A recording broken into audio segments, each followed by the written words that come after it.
Are you a gig worker or self-employed? Womply has helped over 100,000 small businesses get a PPP stimulus loan and proudly serves more than 600,000 small businesses across America.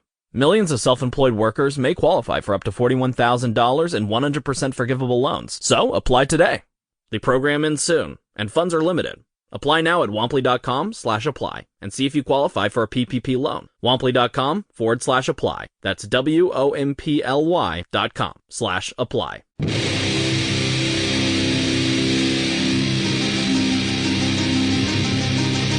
10, 9, 8. Ignition sequence has started. 6, 5, 4, 3, 2, 1, 0.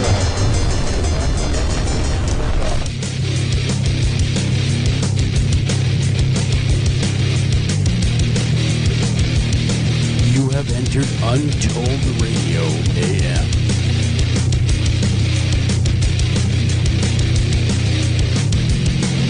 And now broadcasting from a secret location, your hosts, Joel Sturgis and Doug Hajicek.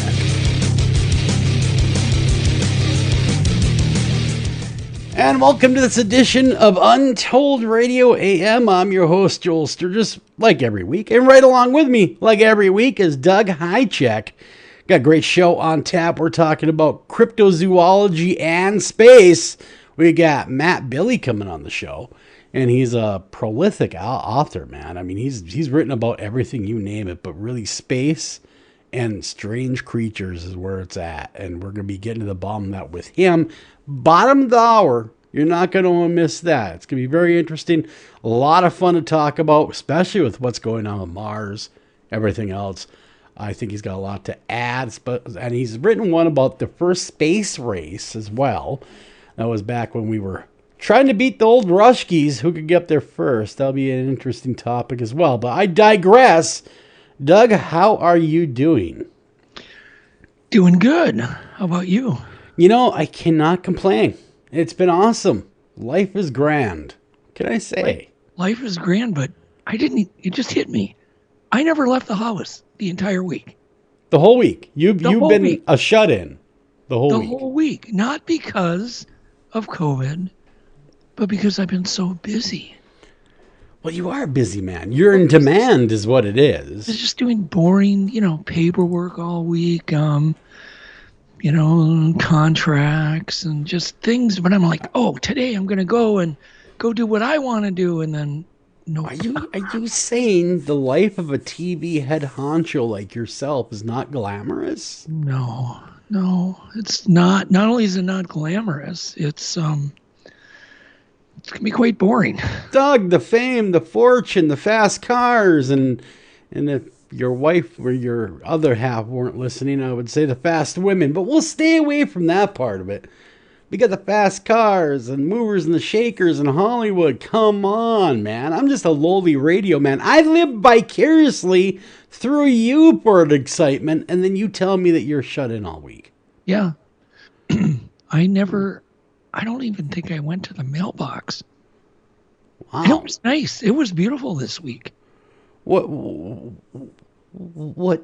I mean, can you talk about what you're doing at all? No. Oh, again, deny. I tried, folks. I tried. You heard it there. I tried. Working on a crime show. Oh, well, that's better than nothing. That will be interesting. I cannot wait to see what you bring to the television in sometime in the future. Are we talking about 2022 launch? Whatever it might be? Yeah. Oh, yeah, definitely. Yeah. Yep. Cool. So I'll keep our eyes and ears open for whatever Doug comes out with on the television. But in the meantime, we got radio to tend to. And Doug, you said you're doing fine. You're not going anywhere. So you're missing the world. So do you even look out the window? Actually, I got to open the door like twice a day to look for Amazon delivery. That was it. That was my excitement. It has been beautiful outside, by the way. Look, we're talking an 80-degree swing. Isn't that nuts? From the week before. 80 degrees. Think about that. Isn't that just insane? I mean,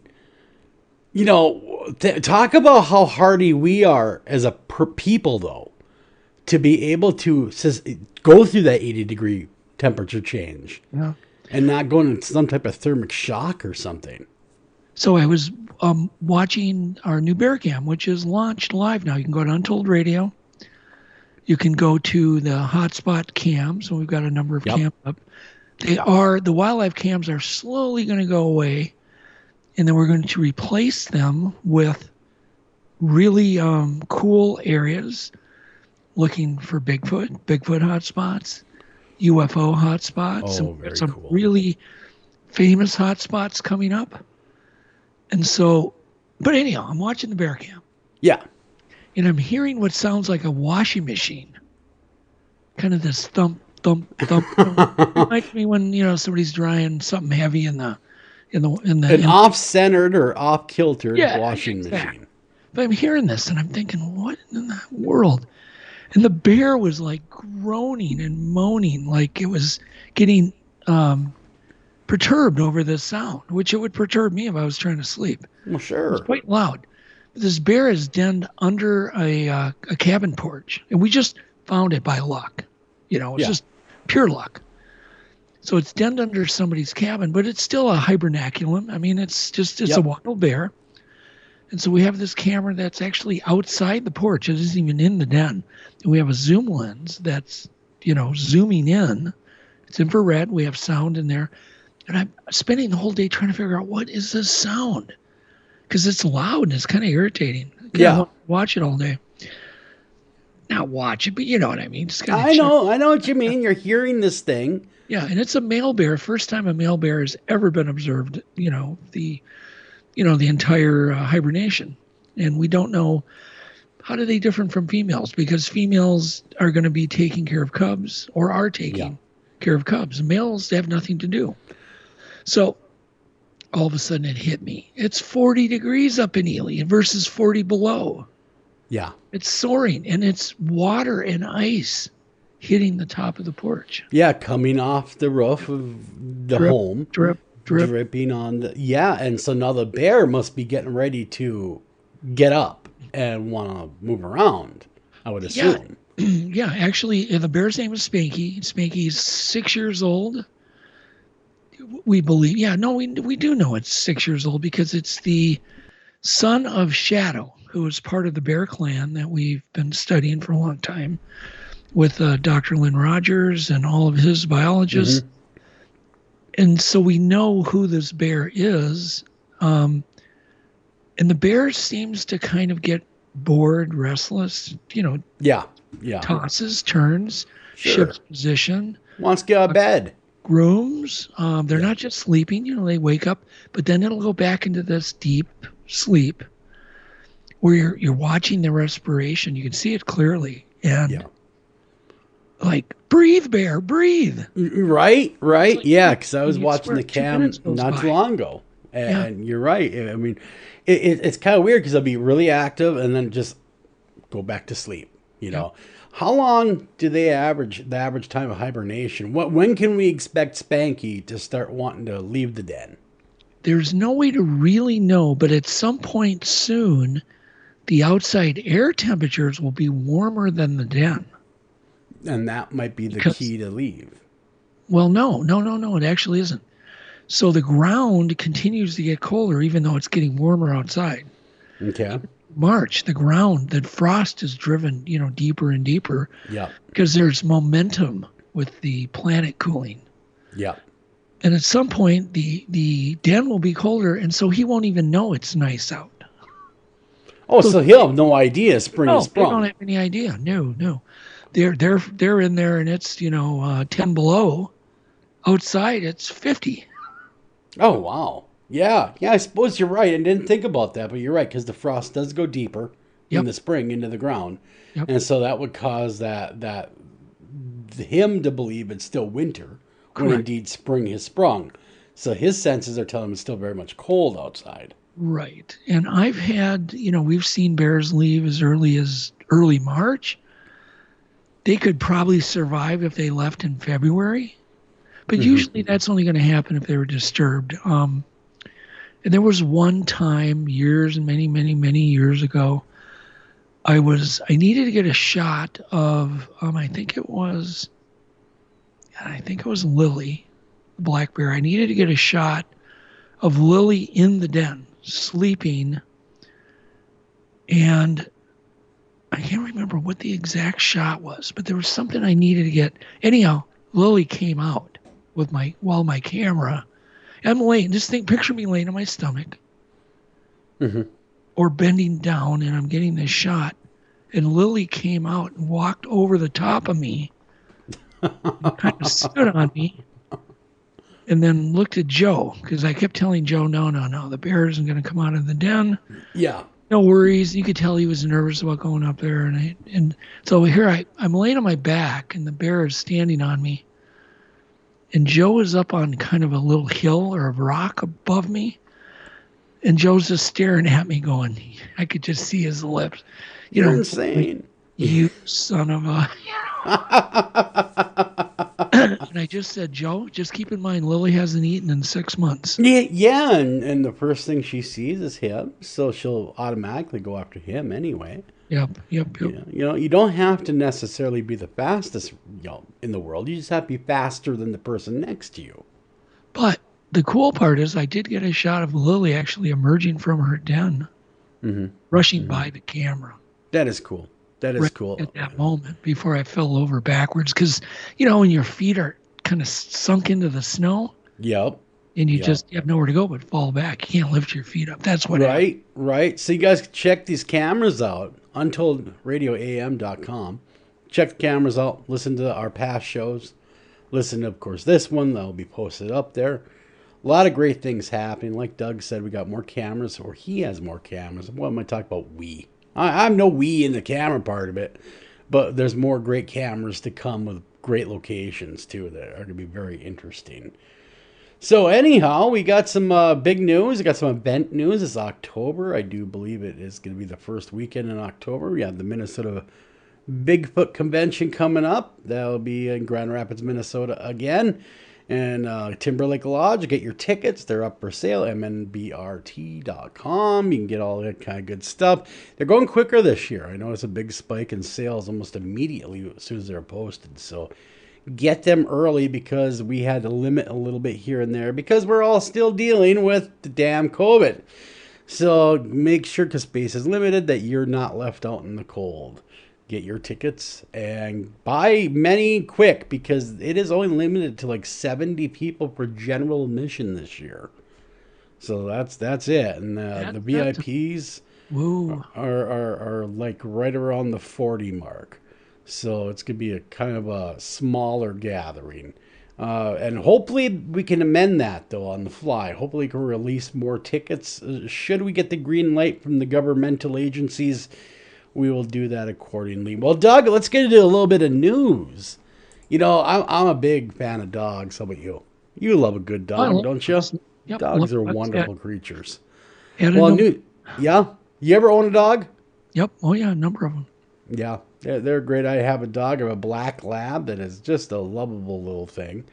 Her name is Willow, and this article here tells us that dogs are smarter and they're actually more self-aware than we once thought.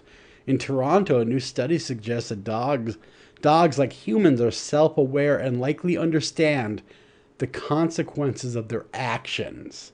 I could have told them that. We didn't need a study. Because then you come home and your dog has, gone through the garbage or decided they want to go to the bathroom in the house.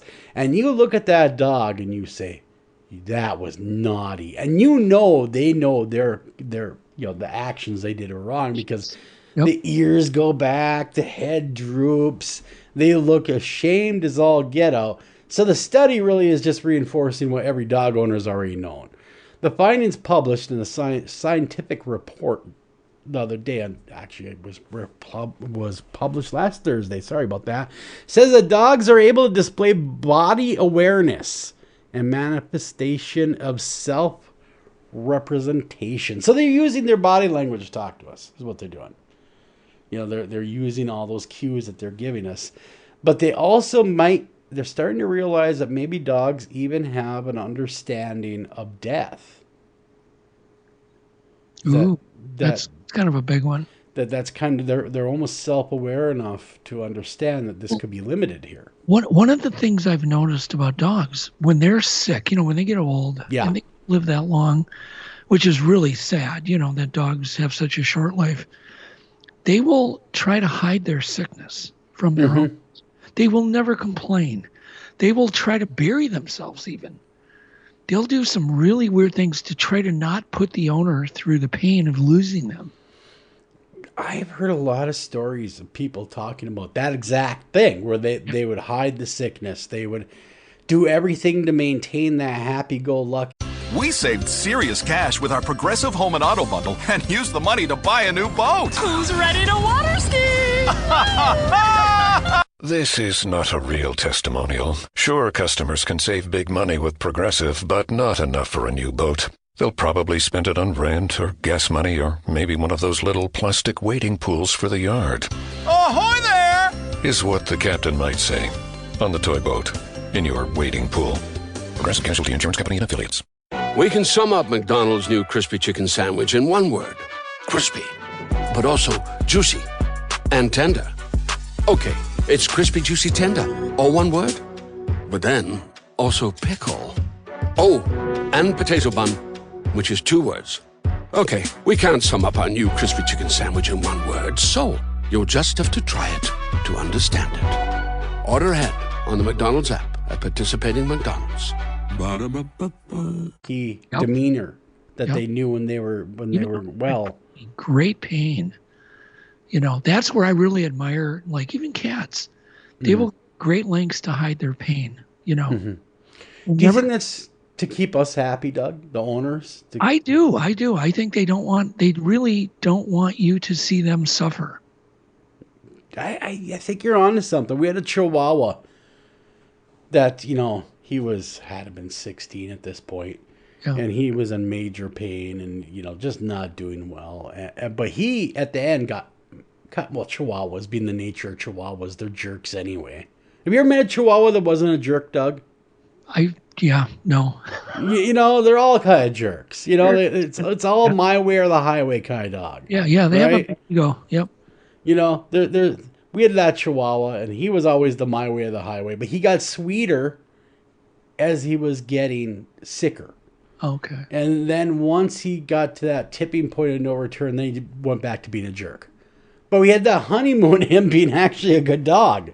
And that made me wonder, well, what's wrong with you? Why are you being so nice and attentive? Have you ever gone to YouTube and seen the guilty dog videos?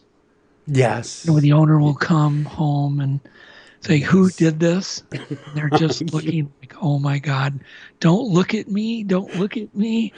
And sometimes the dogs will blame the other dog. Oh yeah. They'll throw each other under the bus. Or tattle on them. Yes. And it's just, that alone is a study, just the YouTube videos. Because think about 20 years ago, we didn't get to see any of that kind of behavior. That was never on TV. Yeah. And now we get to experience animals in a whole new light. Yeah. So for the younger listeners, you got to realize we grew up in a time where we didn't have that kind of knowledge. No. Behavior. No, we had no idea. Yeah, they're so lucky to see, do cows have feelings? Go to YouTube. You can see all sorts of really cows are intelligent as all hell. Yeah. But so are pigs. But those are things we didn't know. No, or didn't have access to examples. Examples of relationships people have with these animals.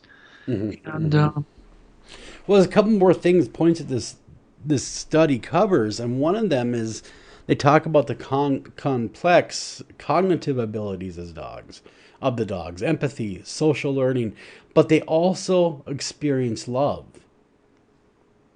Yeah, once again, it's kind of a but they're actually now through a brain scan, the part of the brain that's responsible for caring and nurturing that they see when puppies are born, right? Where a mother dog really cares for her puppies and loves them. Yep. That part of the brain also lights up for both male and female dogs when the owner is present, which they kind of thought the female was more attentive just by nature, but now they're finding out the male dog as well. exhibits that same nurturing love, which is strange because even when they do have puppies, the males, they do not exhibit that to their own young. It's only the female. Right, so, but they're feeling it. They're feeling it, but they're not. Yes, yeah, exactly. And that's why they're using brain scans to see what part of the brain was actually responding. And even the sound of an owner's voice would elicit this response. A recording of your voice would elicit the same response. Oh. Also, dogs, as we all know, they know when you come home, almost like they have a watch. Yeah. Because they will set their circadian rhythm to you, the owner. Like, if you go to bed at a certain time, your dog's ready to go to bed with you. Oh, my God. I'm so glad I don't have a dog right now. That poor dog would be, oh, my God. Our dog knows it's time for bed. We see her going up the steps. She'll sit there at the top of the steps like, come on, it's time for bed. Come on, let's go.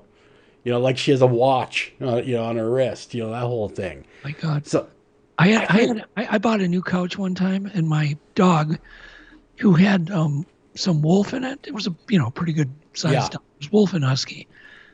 He decided to eat not eat it, but chew it all up, the new couch. So it was just a bunch of foam and wire. And the dog definitely looked a little guilty, but he also was like, there's really nothing you can do about it. He had that look on his face. What breed of dog was this? Do you remember? It was husky and wolf. Oh, man. Yeah, those huskies there. And wolves, yeah. They had that attitude of, what are you going to do about it? Yeah, it was kind of like, what are you going to do? Yeah, I mean, what are you going to do? Well, guilty. What are you going to do? Come on. Second test, they also tested, of course, they're using dogs in all sorts of different ways. They observe them on play and commands.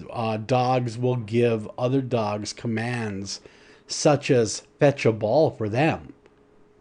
So if you're playing with two dogs and you're throwing a ball, one dog, if he doesn't feel like getting it, will tell the other dog to go get the ball and bring it to you. Mm. So it's just weird things that we didn't quite really understand about dogs, but we knew it, but we had no proof at that time to substantiate it. As an experiment, Joel, have you ever pretended you're crying in front of your dog? I have, and boy, does she go crazy. What does your dog do? She licks me. She hugs me. She just tries to comfort me no matter whatever it takes. She's there.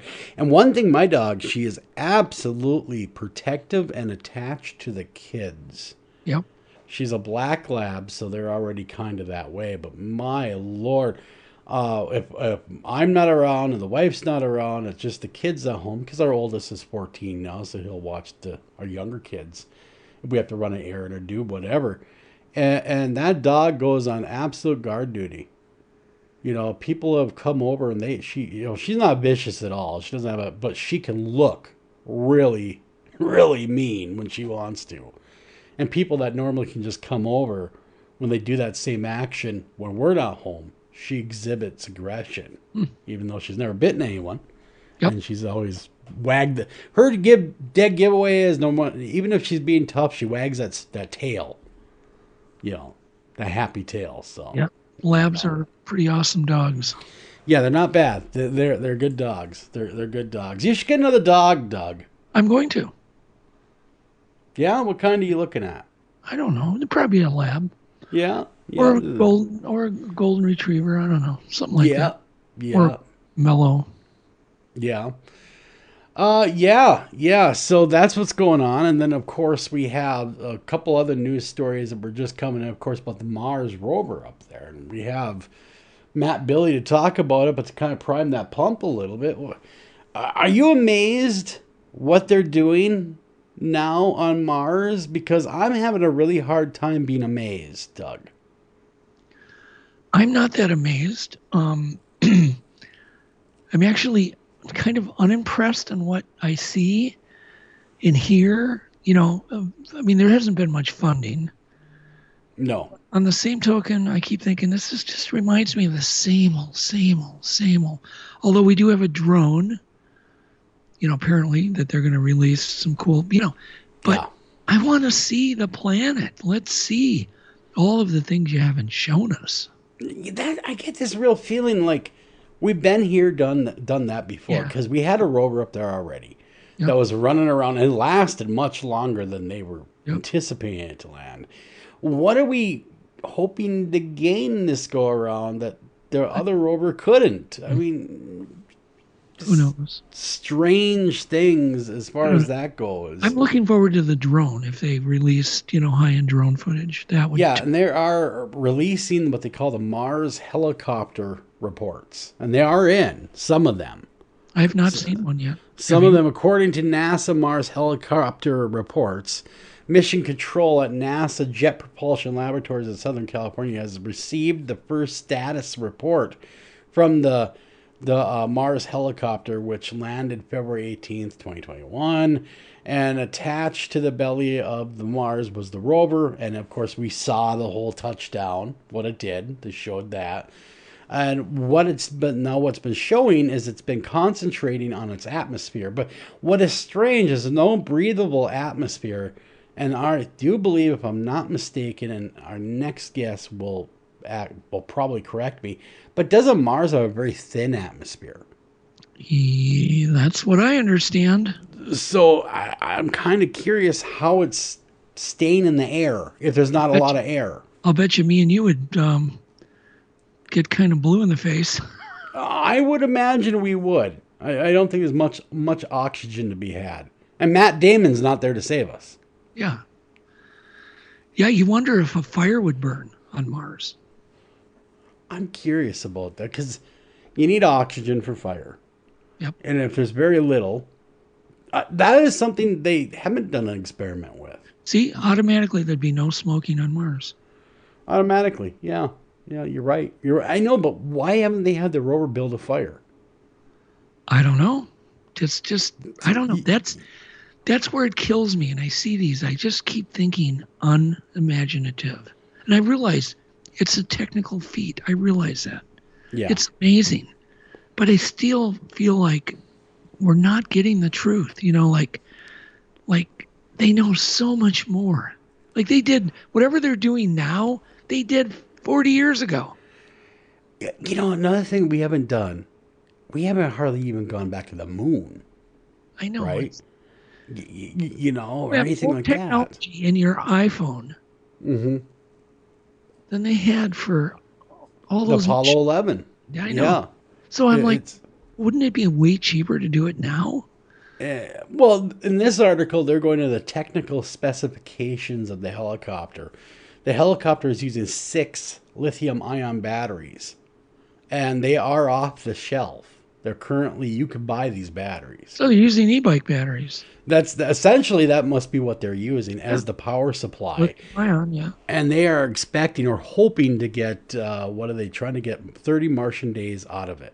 I hope they didn't get Chinese cells because they're not as good as the nice. You would think that being NASA, they'd be American-made. Actually, the Japanese make the best 18.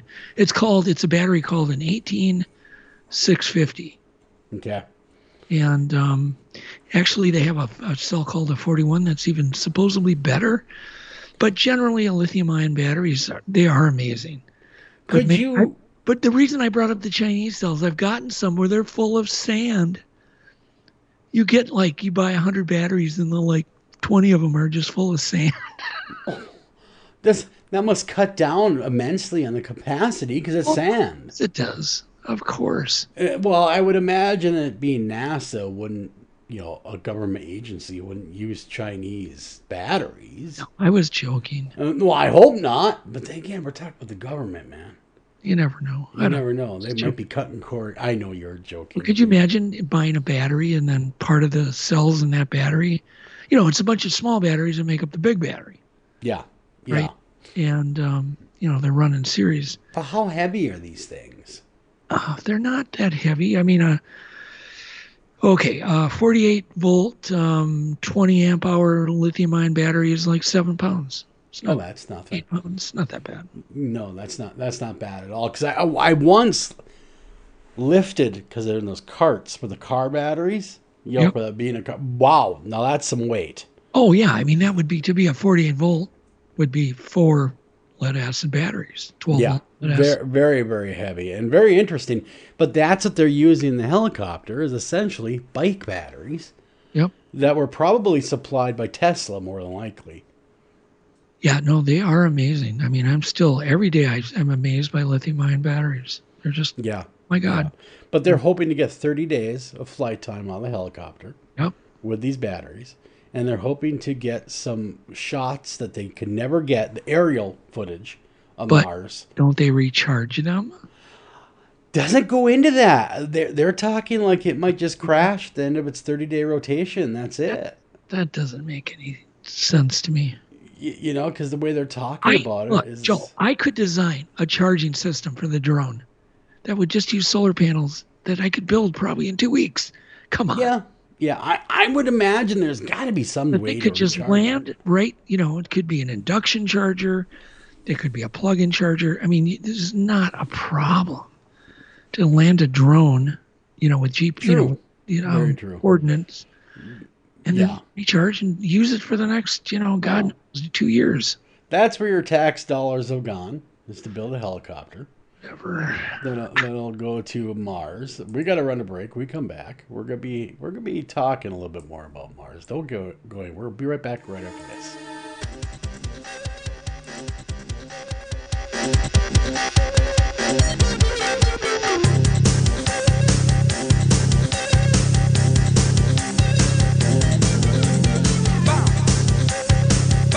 Hi, Tom Bodette.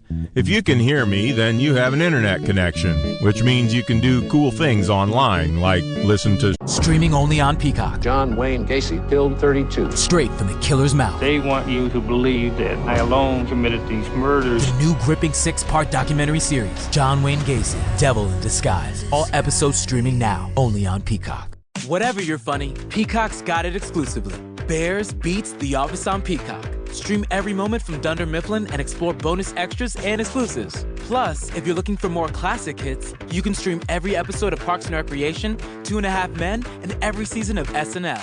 In the mood for something brand new? Check out Peacock's original comedies, The Amber Ruffin Show, and Saved by the Bell. Whether you're craving a new binge or familiar fave, you can find tons of comedy hits on Peacock. Get started for free at peacocktv.com. Streaming radio, obviously, or watch a video of a monkey washing a cat. Let your freak flag fly. Or you can book a room at a great price at motel6.com. Isn't the internet wonderful? Everything you want right at your fingertips, and whoa, did not need to see that. I'm Tom Bodette for Motel 6, and we'll leave the light on for you. Unexpected reactions to smart financial decisions brought to you by feedthepig.org.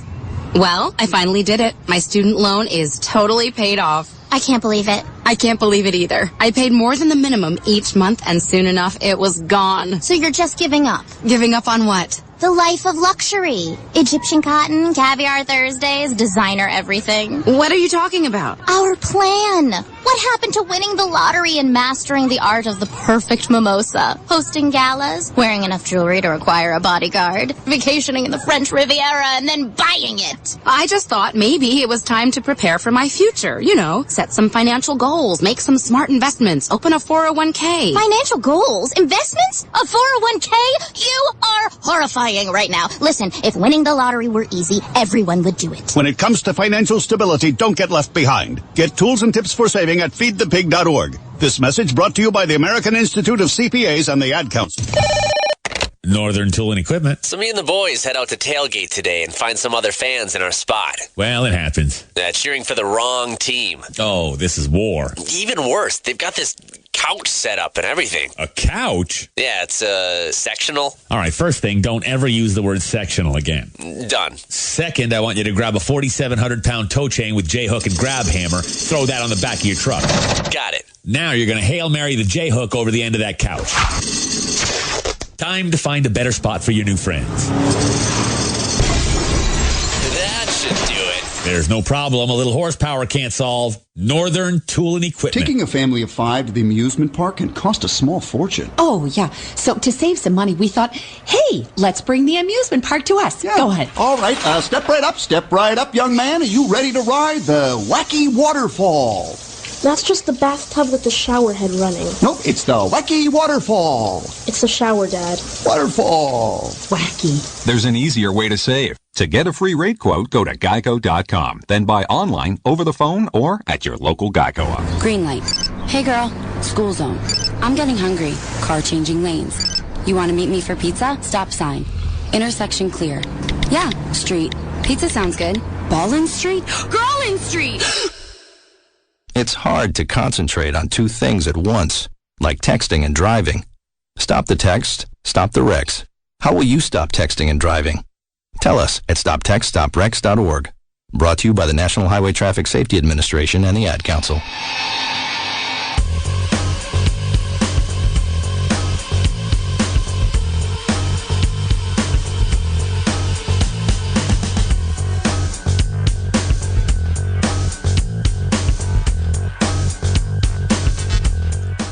And welcome back to Untold Radio AM. I'm your host, Joel Sturgis. Right along with me is Mr. Doug Hajicek. Tonight we got a great show on tap for you. As always, we have Matt Bille on tonight, and Matt is quite the guy. Just talking to him off air. It is very interesting. You guys are going to be in for a treat. But getting to know Matt a little bit. Matt Bille is a longtime author and novelist. He's also a naturalist, historian, science writer. As a former Air Force officer, he is the author of over 20 technical publications and articles on space and zoology-related topics. He is the lead author for NASA published history, The First Space Race, launching the world's first satellite that came out in 2004, groundbreaking account of the early space age. He wrote 2 books on the world's rarest and least known animal, rumors of existence in 1995. He released that, and Shadows of Existence in 2006, and working on his third and tentatively titled Sea Sharks and Serpents. Wow, man, you are a busy writer, aren't you? Matt, you're a busy man. Just reading this makes me tired. He's also, he's written some fiction. He's also into that. He's also a freelance contributor to reference books, including Grismick's Animal Life, Encyclopedia, and Natural Yearbook of Science and Technology. Without any further ado, Matt Bille, welcome to Untold Radio AM. Thank you. Thank you guys for having me on tonight. Not a problem. Our pleasure. We got all sorts of space stuff going on, and a lot of interesting new developments with Mars. But I guess why don't we start at the top? And what got you into a crazy fascination into space? Well, the crazy fascination in space started with a huge stroke of luck in which I was growing up an hour south of the Cape. And my dad, who was a private pilot at the time, I was 9, we took a plane up, and you were allowed to get within 10 miles in those days. And we watched Apollo 11 lift off in person, and it was really, really cool. Man, I bet it was something to see. But I was saying off air that, there's a lot of conspiracies. I've been drawn into a few conspiracies in my day. You saw the moon land. I mean, you saw them go to the moon. I mean, you literally were there to see them go to the moon. I was. And Stanley Kubrick was nowhere to be found, I'm sure. Nope. So that kind of shoots down that theory, right? Because there's a witness right there. They had to go somewhere. Right. I'm assuming they went to the moon. I mean, we all saw the pictures. We still can. Their footprints are still there. Some of their stuff is still there. I think the rover or the dune buggy they rode in is still on the moon as well. So they left all sorts of stuff hanging out there. So I've heard that if you look through the right, not microscope, telescope, you could see some of that stuff even to this day. So, all that stuff aside, what do you make of the Mars mission that's going on right now? And what do you think they're looking for? It's wonderful. Obviously, the number one thing everybody wants to find on Mars is either life or traces of possible life. They've landed in a crater that used to be a lake millennia ago, and they'll be drilling into that at different points. And there are numerous chemistry analysis capabilities on board to look for particular compounds that might have indicated life. So that's. Do you believe in aliens? It's amazing to watch. Matt, do you believe in aliens? Do you think they have visited us? Yes and no. I believe that elsewhere in this gigantic universe, there are other intelligent species. And no, I'm not convinced that any of them have dropped in. Fair enough. Fair enough. You know what I mean? Because the reason why I brought that up is because the government now has ordered, I should say Marco Rubio has ordered that the government turn over everything they know about UFOs and us being visited by those things. And of course, footage like the Tic Tac incident with the Navy. Just curious where you guys stood on it, and I guess you answered that.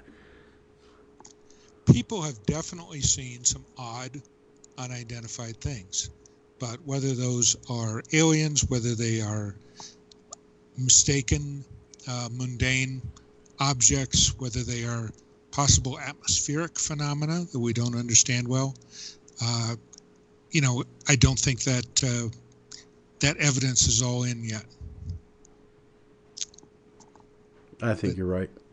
So it sounds like, Matt, that you're open-minded to the fact you're just not convinced, correct? You could say that. I mean, it's not impossible. Right. Yeah, it's kind of interesting how, to me, I guess I'm probably more convinced, but I don't think I'd bet my life on it that we're being visited by some race somewhere, but yet there is no proof. I mean, if you go scientifically, there is, other than video, but video is anecdotal. It really is. Exactly. Yeah, no, you're absolutely right, Doug. It is anecdotal evidence. Now, getting back to Mars, what do you think, in your best guess, they are going to end up finding there? Do you think microbes? Do you think there's going to be some sign of life? Oh, gosh. I have no idea how to quote odds on that. Really no idea. We've got the preceding experiments that neither found anything conclusive nor ruled out the possibilities. You're talking about a whole planet. We've sat down, in 3 rovers in 3 or 4 places. I don't know. I hope that they will come back with a mind-blowing discovery. But even if they don't, we'll have gained enormous amount of knowledge on how our the closest planet in environment to our own has developed, and what has happened geologically, and what happened to all that water, and so many other mysteries. I got a question for you quick, Matt, is why are they so interested in Mars outside of it being like us? Do you think the long-term goal is to someday inhabit Mars? Well, if we do, I hope they ask me to come along. There's always been a debate over whether Mars is going to be settled by human beings and when. And despite the high interest, that's still some decades off. I think every mission that goes there is telling us more about the place and more about, what kind of human visits would be possible. Yeah, because the atmosphere is much thinner than ours, so there's no breathable air. So they would have to figure a way to create some type of artificial atmosphere then. Yeah. And, by the way, Matt, me and Joel were talking about before you came on. Would fire? Could you light a fire on Mars? Is there enough oxygen to light paper on fire or tissue paper? I don't think so, because you're talking about the equivalent of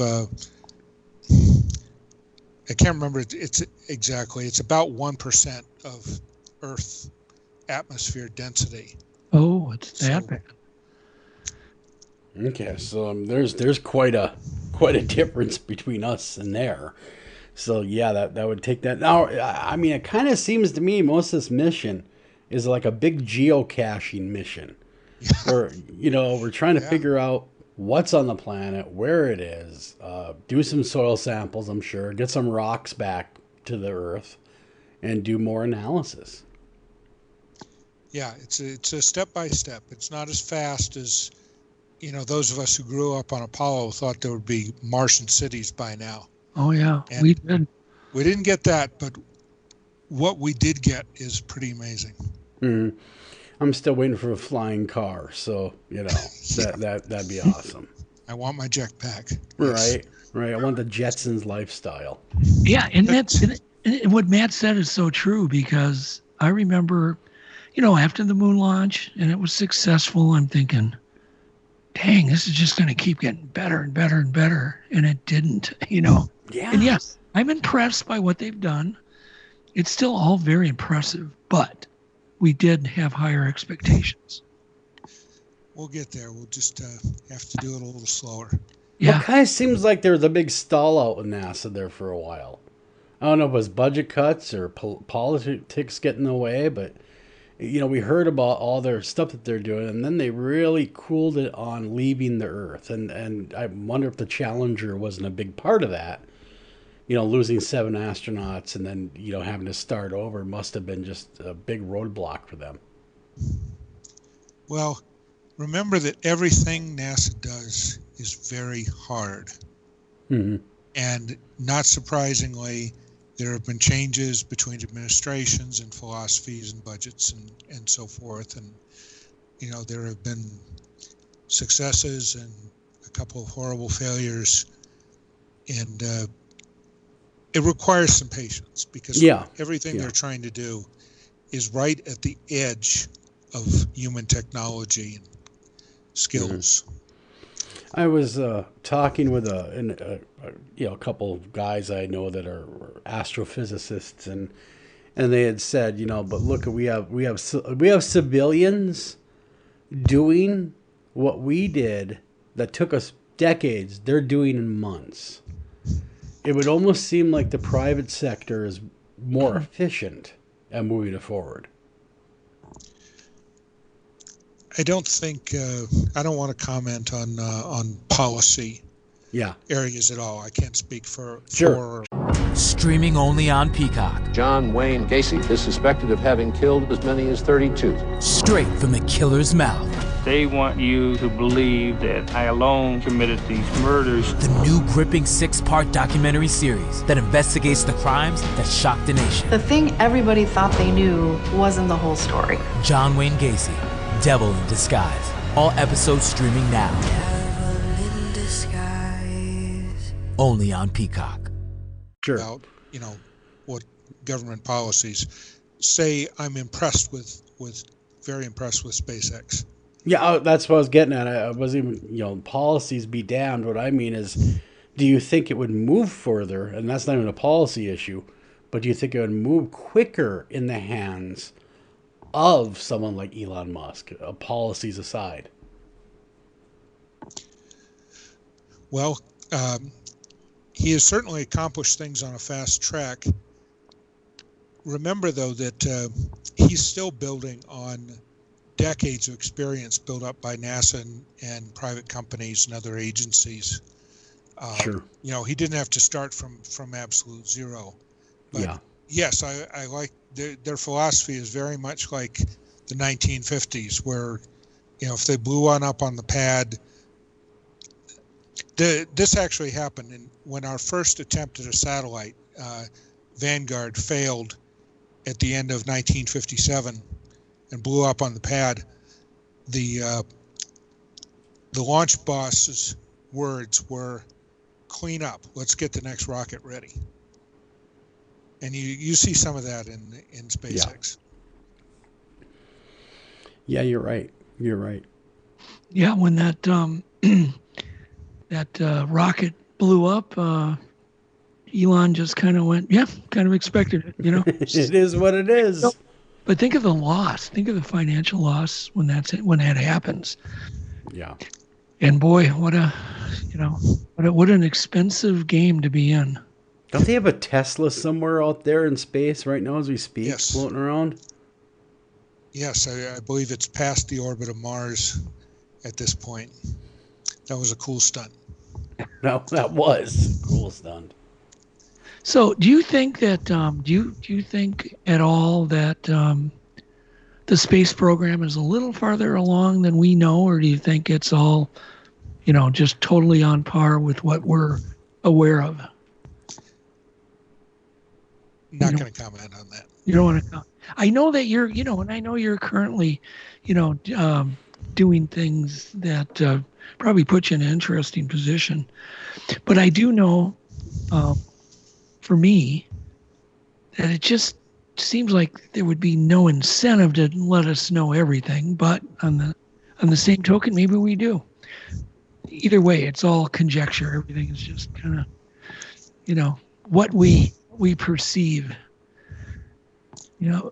I spend a lot of time on the mysteries of good old Earth. Yeah. Mm-hmm. If we can segue over into cryptozoology. Yeah. Sure. Let's talk about something a little bit safer. Want to hear me? What I think there. Well, something we can grasp, so to speak. I want to talk about the Tasmanian tiger. What do you? I know you've written a book. I know you've covered that topic numerous times, and there's been a few very short clips of footage recently of these things with showing the stripes. What are your thoughts on that? The consensus among zoologists seems to be that the latest ones are one of the small kangaroos whose fur. What is it? It's not stripes. It's shading where the pelage is a little different. I think that. My best guess, if I had to put money, there's no question that in 1936, when the species went extinct in a zoo, that there were a few wild ones still out. The case through the 1950s and 60s, I think, is pretty good. There were a last couple of really good sightings in the 80s, and if I had to bet, I would say that we probably lost it in the late 80s or early 90s, but that's not a certainty. So God bless the guys who are still out there looking. Yeah, there seems to be a lot of hope. And of course, isn't it? It's possible they can, because they do have DNA, they do probably have full sequence DNA, that they can bring this back. Well, even if you get the whole genome, you need a very closely related and similar sized animal to serve as your surrogate mother, as I understand it. So it's one thing to talk about cloning mammoths where you could use an Asian elephant with some chance of success. Right. Thylacine, I don't really know what you try. Yeah. So what you're saying is there's no really close living relative of the No, there isn't. Tasmanian tiger. Yeah, it's quite a unique. It's strange. It's kind of looks like a fox. It kind of looks like a dog. It looks like, and then of course the stripes throw it all. It's true hybrid animal. Yeah, it's kind of got characteristics of a lot of things. Can you give any examples, Matt, of any other Lazarus animals that have surprised us? That all of a sudden, dang, we thought they were extinct and come back? Yeah, there have. Australia, some of the smaller kangaroo relatives seem to be experts in that. There's a half dozen species that we wrote off and turned up later. The Bermuda petrel, the cahau, is a sizable seabird of the Atlantic, and it went missing for 300 years. Whoa. I am sure that's a record. That's a long time. That's a long time between sightings. And they're proven to exist now, Matt? Oh, yeah. There's a lot of them there's a big colony being monitored. Oh, wow. So that's a true example of a Lazarus animal. I would call it that. Years. Can you imagine all of the ones under the sea, though? that we don't know about in the depths of the ocean. You know, that we thought were gone, and they're still around. Like, there's evidence of them all the time. I mean, well, up until recently, we thought giant squids were kind of a myth. You know, the great big ones, until this cool guy I know decided he was going to film one. And so, I mean, we're pushing that envelope to find new creatures, but along the way, we're finding old ones that we didn't even know are around anymore. Yeah, what are some great examples, Matt, that you can give our audience about, you know, animals that have been found again, maybe not after 300 years, but that were written off? I heard there was some kind of woodpecker that was thought to be, I can't think of the name right now, but thought to be extinct. But now there's some pretty good, I guess, ornithologists that have said, hey, we've had sightings. But can you go through and just kind of give us a history and tell us about some of these animals that have just popped up again? Sure. The one you're talking about is the ivory-billed woodpecker, which a lot of people thought was extinct by 1970 or so. And there were a few sightings, and then there were a couple that were so good that in, I think, 2006, the government officially announced it was back. But the last few years, nobody's been able to prove a sighting. So it kind of may be a false alarm.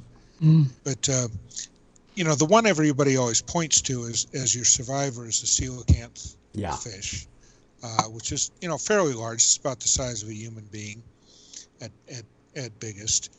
And it dropped out of the fossil record about 60 million years ago and then turned up in 1938.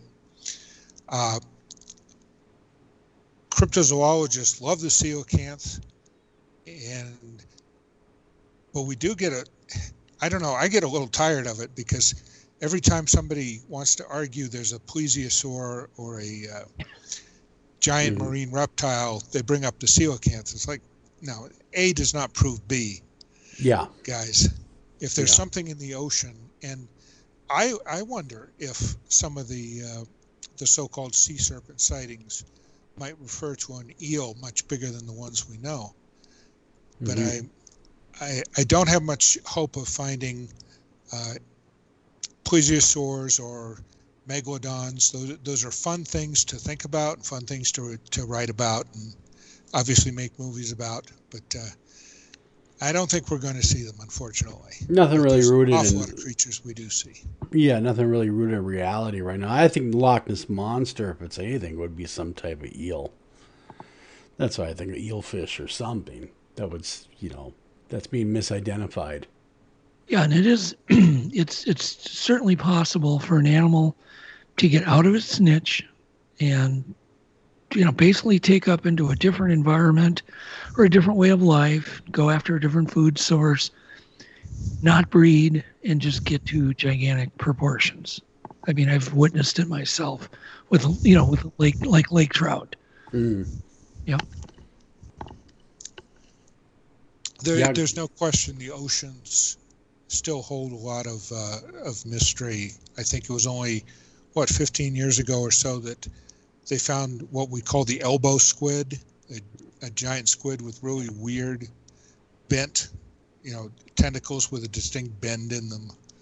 And nobody had any clue about that. There is stuff being discovered all the time in the oceans. Not spectacular enough to make the news all the time, but the discovery rate is fascinating. There's a lot left. Yeah, there's tons left. I mean, we're still discovering new species of animals every year.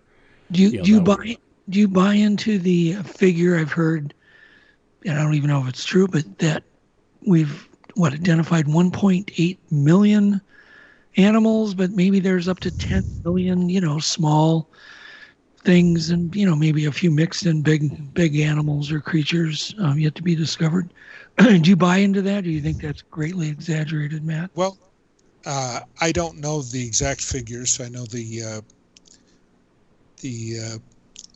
insects exist in ridiculous profusion, and there are insects in the tropics, especially where the whole species is in one tree, and you go over to the next tree and it's another species.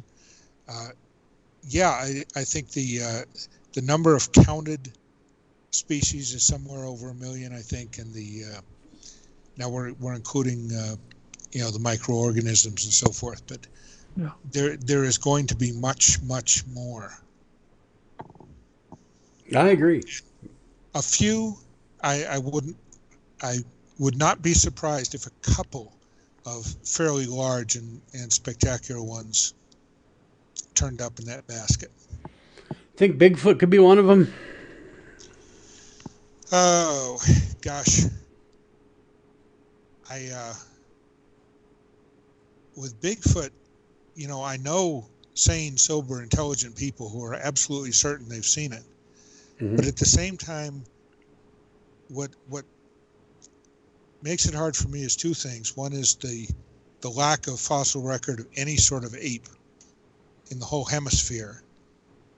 And the other is the quality of the evidence. We get more sightings, we get more tracks, but people are talking about the 50th anniversary recently of the Patterson-Gimlin film. Yeah. And if you assume for a moment that was a real creature, then why 50 years on, with millions of cameras and much bigger population, has nobody gotten anything nearly as interesting? It just kind of boggles my mind. So, again, if I'd have to bet, I would say Bigfoot does not exist, but I would love to pay up.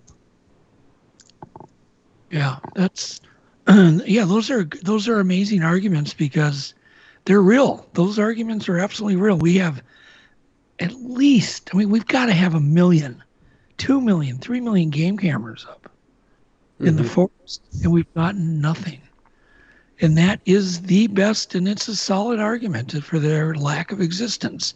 But yet the problem is they just keeps getting fueled. It isn't like it's fueled once a year. It's fueled every week by so many witnesses. And you're like, dang, there's just something going on here. They all can't be black bear sightings. They've got to be seeing something, or there's some other explanation, that we just haven't even thought of. But what do you think is fueling all these sightings, Matt?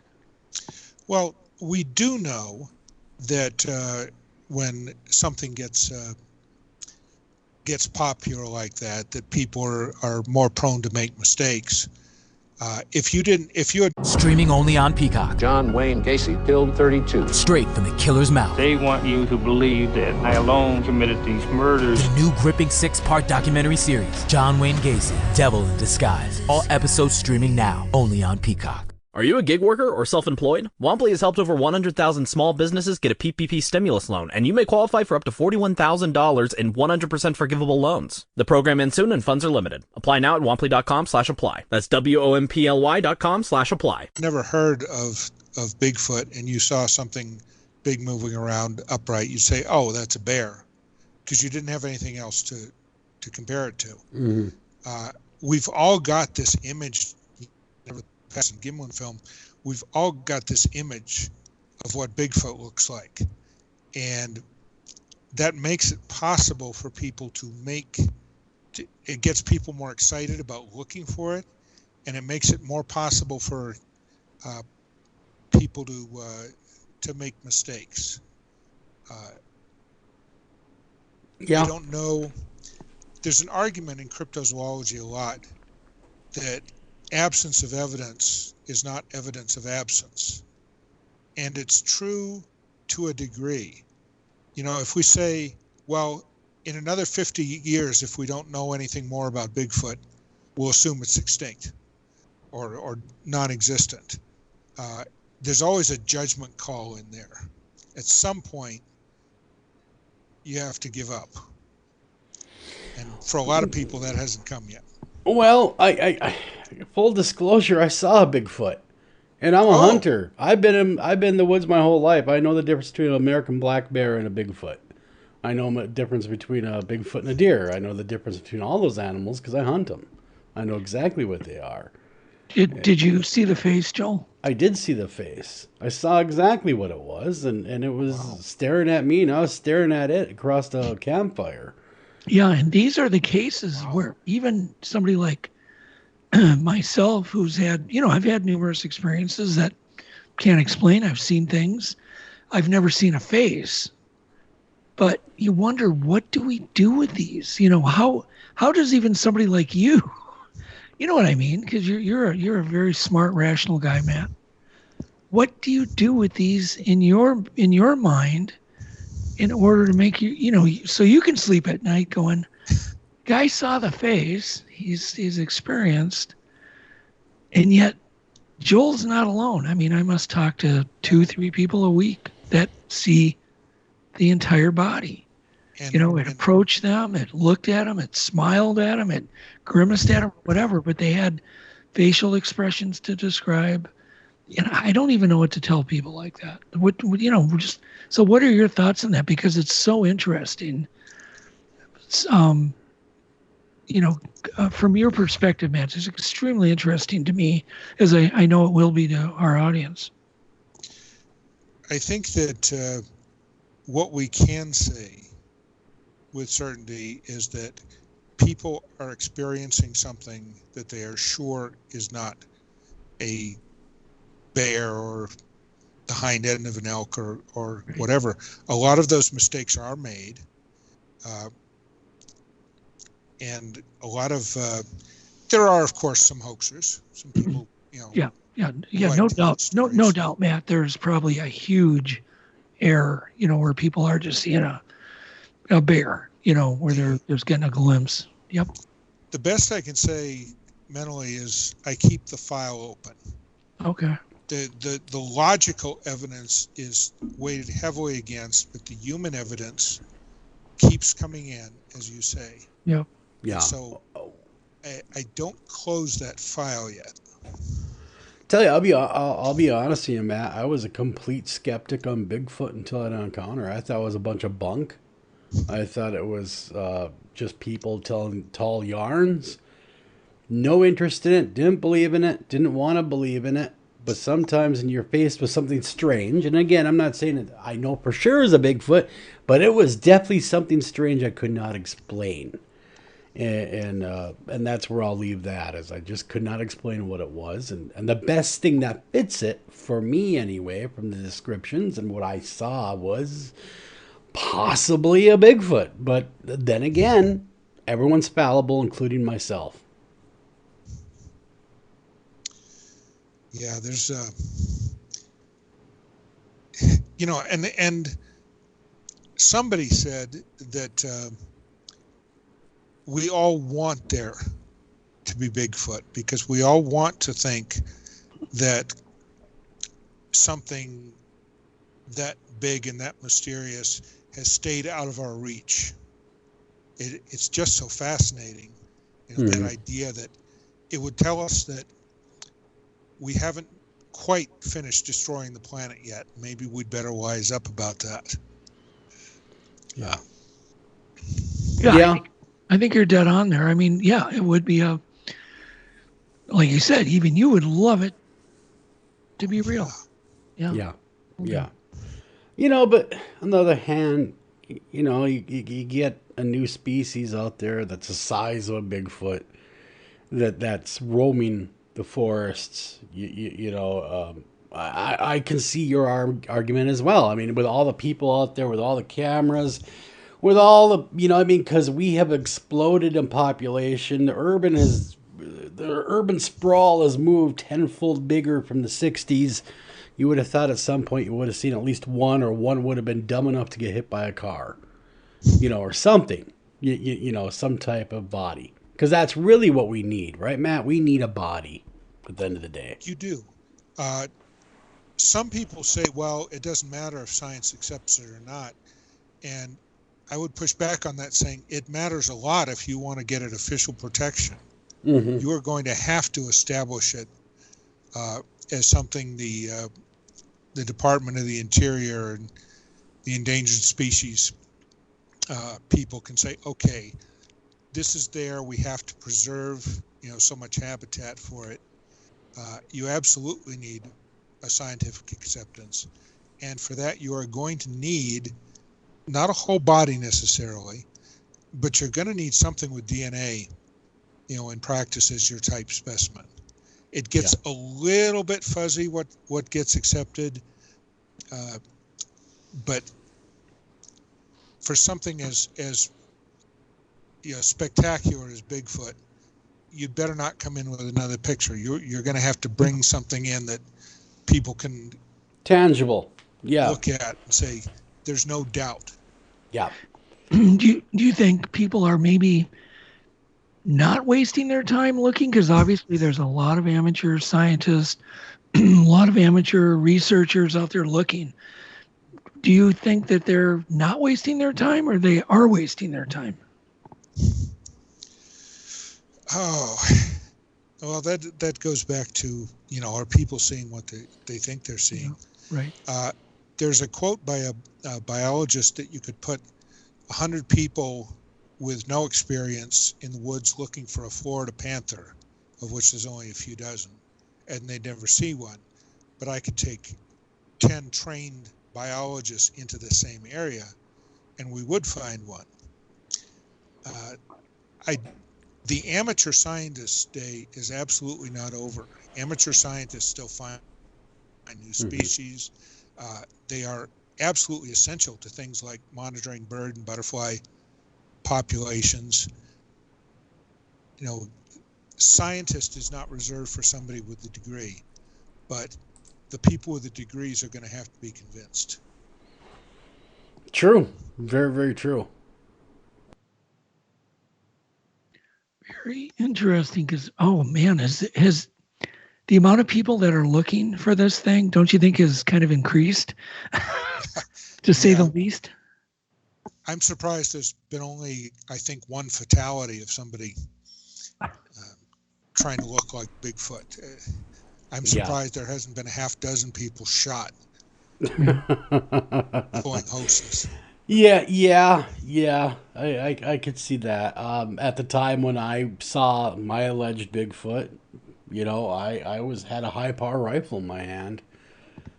So that might not have been the greatest day for an impersonator. That's true. But you got all these animals, and another one that, you see all these animals making the headlines. That we thought they would be extinct. I mean, do you think, though, as DNA moves forward and we get further and further along in the technology we have, is there truly a threat of a Jurassic Park incident? I mean, could we theoretically bring these animals back if we chose to?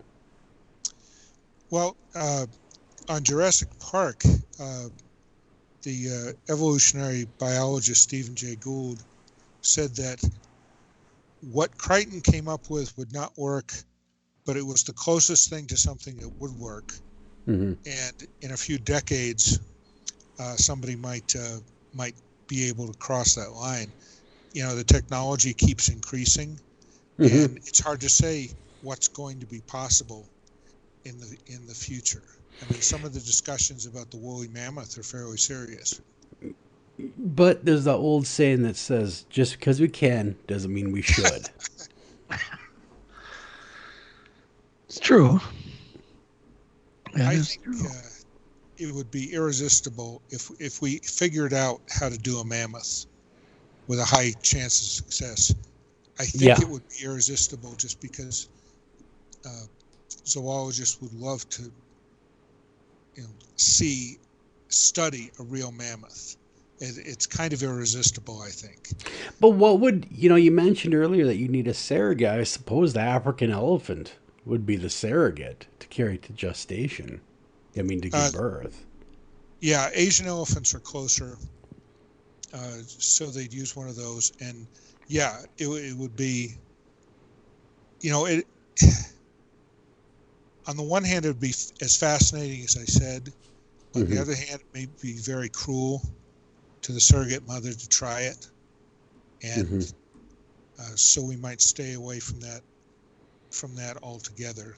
We treat animals horribly enough as it is. Yeah. Yeah. So that is true. If it's possible, somebody somewhere sometime will do it. Mm-hmm. Mm-hmm. Yeah, not everybody works in the bounds of ethics. I don't think we're too far away from being able to raise a complete infant from a tube or from some type of a container. I mean, it's kind of scary what they're growing in labs, and hearts that are completely forming on these lattices and pumping. And how long will it be before they can, do an entire body that way? I don't think it'll be too long. 10 years, 20 years. Do you agree, Matt? It's coming. It's very hard to, predict those kinds of things because you don't know how much funding and attention they're really going to get. So what you're saying, Doug and Matt, is they could change you out like they're changing parts in a car, is what you're saying. Yeah. In the future. Something well, fails, swap a new one in. They're doing it now. Yeah, I was talking to a gentleman, a doctor at the Mayo Clinic, and he said, he said that we're doing amazing things, in their basement labs. Would that be kind of like knocking on the doors of immortality, though? Yeah, I mean, where you could, just keep. But at some point, they would not need maybe a surrogate. That's when it'll get really crazy. Yeah. So, what do you think the next thing that may be solved? What's your crypto hope? Well, what creature might get solved here? Two of my favorites. One is the orang pendek, which is like an orangutan but smaller and more upright, from Sumatra and neighboring countries, and short of a body. I think they're very, very close. The one photo I know of is of course blurry, but there seems to be really something in that. The sightings seem to be really solid, and we know it's good. It brings up an interesting dichotomy in cryptozoology. On the one hand, we know that Sumatra and Malaysia are great habitat for apes because there are apes there. But the fact there are apes there also gives you the opportunity to mistake one for the other. But that one's fascinating. And another one, it may have gone extinct before we could really find it, but the accounts of some kind of predatory cat-like marsupial in Australia are just what the Aborigines call it, the Yarri, Y-A-R-R-I. Some of those go back, the Aborigines knew them, early white settlers saw them and recorded them, and there's nothing crazy about it. There were several fossil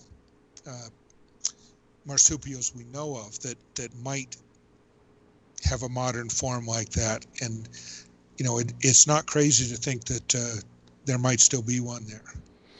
So what's making them go extinct if there's no human intervention and we're not hunting them? Is it just natural selection? Is the extinction? I mean, why they went extinct? Well, the thylacine used to live on mainland Australia, and essentially it was wiped out when the early humans who rafted over brought dogs with them, and the dingoes spread out all over the country, and the thylacines were outcompeted.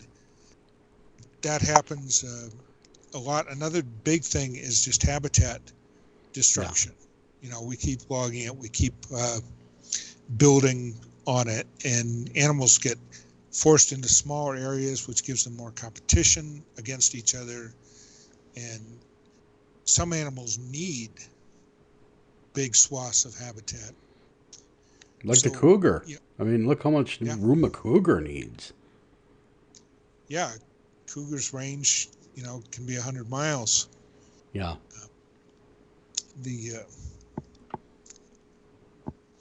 there's so much we're still learning about how interconnected biological systems are, but it's very clear that there are a lot of ways to go extinct. It's like one of those bureaucratic sayings where there are 10 possible yeses, but all it takes is one no. Mm-hmm. And there's 100 possible no's. Yeah. You know, evolution is merciless. Mm-hmm. You either adapt to the environment you've got available or you don't. What's in the bubble of going extinct that you might see in the next 10 to 20 years no longer being around? Gosh. Well, the new population of whales we found in the Gulf of Mexico recently.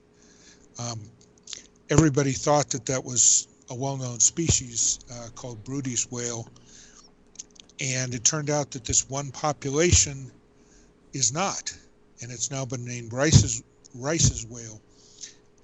But there's only about 100 of them, so they are certainly in trouble. The one we're going to lose, unless we get very lucky, is the vaquita porpoise of the Gulf of California. They may be down to 8 or 9. Oh, geez. And there used to be several hundred, but humans illegally poaching fish in that area with nets, because the bladders can be sold in China for medicine. Mm-hmm. The Tatoba fish, the bladders can go for $10,000 or $15,000 each, and the nets used to catch them are snagging up the vaquitas. There's a couple of interesting things for cryptozoology in that, though. One is that it can be hard to find an animal even in a limited range. It's very hard to keep track of vaquitas. They don't like boats. They don't like anything strange. And again, the importance of the amateur. Photos snapped by tourists have been very important in establishing that the animal still lives, and that there are a couple of calves somewhere. Mm-hmm. Mm-hmm. Yeah, that will be important moving forward if man can help it, I would imagine. I mean, I would imagine they don't do well in captivity then, that being said, if you were to capture them and put them in captivity because of their weariness of anything strange. There was an effort to bring the last few into captivity, but one died and one was behaving very erratically, and apparently they just can't be kept. So that was given up. Yeah, kind of like a great white. Really doesn't do well in captivity. Yeah. We found that out in Jaws. But the fact that we are still finding things, way back when I first got interested, I've been interested in this since I was a kid, of course. I read all the cryptozoology books breathlessly, and hoped I would find a skunk ape walking around my town in Florida. When I was able to turn my attention back to that as an adult, what I found was people did not realize, this is like late 80s, early 90s, people didn't realize we were still discovering new species. It wasn't being publicized well at all. Mm-hmm.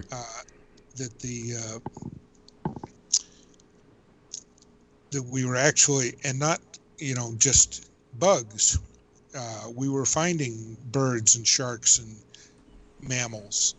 And so my first book, Rumors of Existence, in 95, I stayed away from the big animals of cryptozoology, and I looked for the overlooked animals, the smaller, the less spectacular, but sometimes very, very important to their habitat or to science. And that was great fun, because that was the pre-internet days. Mm-hmm. And I spent hours crawling around physically in 100-year-old magazine stacks at a depository library. It was wonderful. And so Rumors of Existence came out, and that was very well received. that doesn't mean I made money off it, because if you figure out the hundreds of research hours, it gets pretty small. Yeah. And then, 10 years later, there was enough new material, to bring out a 90% new book, Shadows. And in that one, I did tackle the major animals of cryptozoology, and with what I hope is an open-minded skepticism.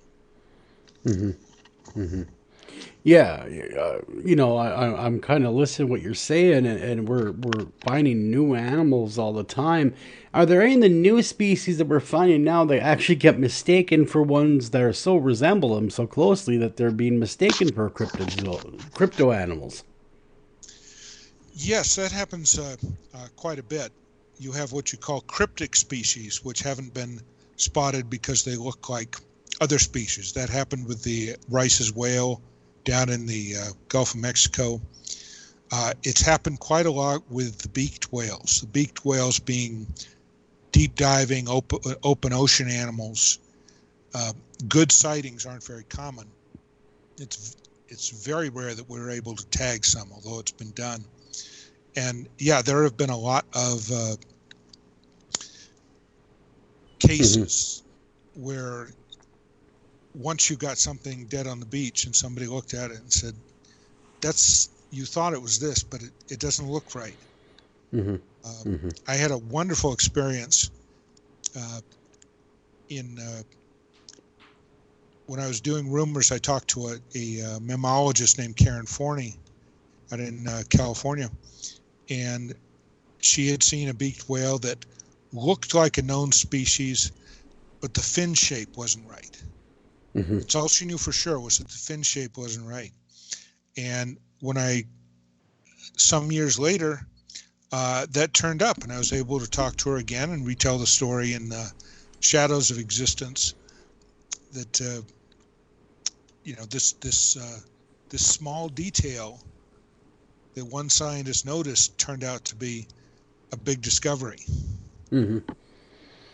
Interesting. Well, I think it was a few years back, one of the Pine Barrens, and everybody had a Jersey Devil tail. I mean, it was around every corner. I saw that. What are these people, if you've looked into it at all, what are they mistaking over there that they're going to put that together? Is there any animal that is native to that area that maybe these people think is the Jersey Devil, but they're just catching a glimpse of? Because, oh my good Lord, judging by the sightings by the locals, you'd think he'd be stomping down the main street. Yeah, that's an interesting comparison, because you talk about Bigfoot, and there are some animals that can be mistaken for it under the right circumstances. You look at the Jersey Devil and maybe an owl, badly, briefly glimpsed. Yeah, there just isn't anything. No, because I couldn't find anything. I poured over what's the local, animals, and thinking, well, what are they seeing? Because obviously they've seen something, because, there must have been 500 people that were telling me, hey, I saw this Jersey Devil. So they all can't be on crack. So there must have been one or two of them that saw something. And I would imagine you might be right, because there are some big owls in the Pine Barrens. That's the only one I can think of. Interesting, though, how quickly they get turned into a monster. Oh, yes. We love monsters. I mean, I love monsters. I write about monsters in fiction. I write about monsters in cryptozoology. I mean, not that anybody likes the term monster. Cryptozoologists, universally wish people would stop saying that, because pretty much by definition, that's something that's not real. Yeah. But I've written fiction on them. I wrote a book called The Dolmen about little creatures from English legend getting loose in Los Angeles. And I tried hard, talked to a couple of biologists, and tried hard to make it a realistic species that just was essentially humans hunted it out in Europe. And the last few were in a kind of suspended sleep. And the moral of the book was, if you're going to illegally import a megalithic tomb from England, sift through the dirt. Make sure there's no puckwudgies in there, because it kind of sounds like the mythic puckwudgie too. I don't think the puckwudgie is a crypto creature. No, it's in the Bridgewater Triangle. They believe in that. Some kind of weird deal. Yeah, it's supposed to be a small gremlin type animal. You know what kills me about, back to Bigfoot just for a moment. The neat thing about Bigfoot, there's nothing really that weird about it. It's a big ape, or it's a man covered with hair, which could be a subspecies of humans. It's really not that weird. It's less weird, Matt, than a giraffe or an okapi or, one of these other very odd looking, because we have a lot of odd animals. If people were to talk about a snake that could shock you and give you electricity, would go, oh, come on, that's ridiculous. But we know electric eels are real. And so to me, Bigfoot just doesn't seem that weird. But yet it is weird because we don't have apes in North America. Certainly not big ones. Right? So is it the size of Bigfoot that's so weird about it? Well, there's no fossil record or anything to indicate apes large or small, wherever here. Now fossil records are never quite complete. You're always getting little snapshots. But do we have fossil record? But do we have fossil record of white-tailed deer? Yeah, but the example I was going to use, until very recently, you could have fit all the definitely identified fossils of modern chimpanzees and gorillas into my hat, because they just lived where the conditions were bad for that kind of preservation. So the lack of a fossil is very important. It does not quite by itself, damn Bigfoot to non-existence. Right. Well, I've heard the example, and you can correct me if I'm wrong, but I've heard the example that we don't have fossil record of modern deer, modern wolves, many of the modern animals that inhabit North America, but yet we have a fossil record of a giant ape in Asia, which could have crossed the land bridge. So I've heard the argument we have more fossil record of a Bigfoot than we do of all the known animals in North America. So that's one thing I've heard. I don't actually know much about the fossil record of current mammals in North America, so I won't comment there. We had a very big ape, obviously Gigantopithecus in Asia and southern China and so forth. There's no evidence it ever adapted to any other environment or moved anywhere. Yep, correct. But it does establish that you can have a very large primate. Whether that works as... Whatever you're funny, Peacock's got it exclusively. Bears beats The Office on Peacock. Stream every moment from Dunder Mifflin and explore bonus extras and exclusives. Plus, if you're looking for more classic hits, you can stream every episode of Parks and Recreation, 2.5 Men, and every season of SNL. In the mood for something brand new? Check out Peacock's original comedies, The Amber Ruffin Show, and Saved by the Bell. Whether you're craving a new binge or familiar fave, you can find tons of comedy hits on Peacock. Get started for free at peacocktv.com. Are you a gig worker or self-employed? Womply has helped over 100,000 small businesses get a PPP stimulus loan and proudly serves more than 600,000 small businesses across America. Millions of self-employed workers may qualify for up to $41,000 in 100% forgivable loans. So apply today. The program ends soon, and funds are limited. Apply now at womply.com/apply and see if you qualify for a PPP loan. Womply.com/apply. That's WOMPLY.com/apply. As Bigfoot is very much disputed. Right. How big was this giant Pithecus? Gigantic Pithecus. There we go. Gigantopithecus blackie. There we go. I spit it out there. Yes. Gigantopithecus blackie. You can... wouldn't be terribly surprising, and it's not coming, the number is not coming to me as I think about it, but bigger than gorillas, so 600, 800 pounds anyway, substantially bigger than gorillas. That's a big critter. Yeah, they were big.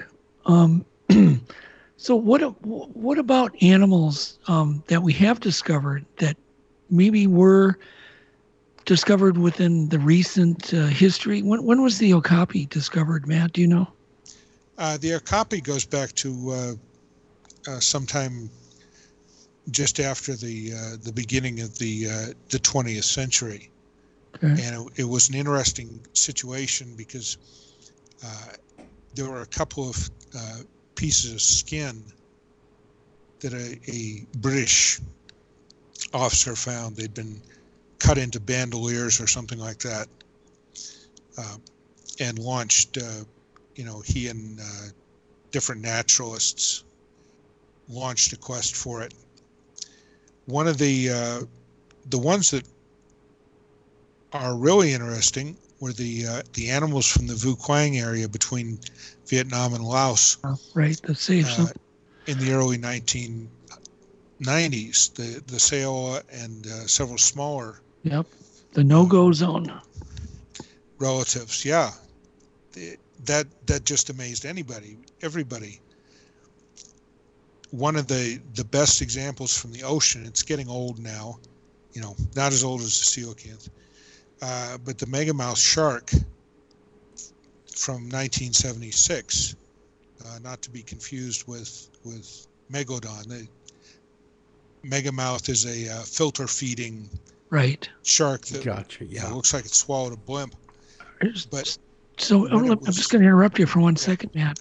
So that was only discovered in the 70s? We find sharks all the time. We find sharks every year. But this was a shark 16 feet long, and when it was actually accidentally tangled in a Navy ship's gear, and they hauled it to Hawaii. The interesting thing, there was nothing. There were no sighting reports. There were no stranding reports. There was not even any Pacific Island folklore about it. Obviously, there must have been strandings and there must have been sightings, but nothing that led anybody to seriously suspect there was a shark like this in the world. Are they traditionally deep water dwellers? And maybe that's why, because I don't know much about it. Yeah, they're vertical migrators.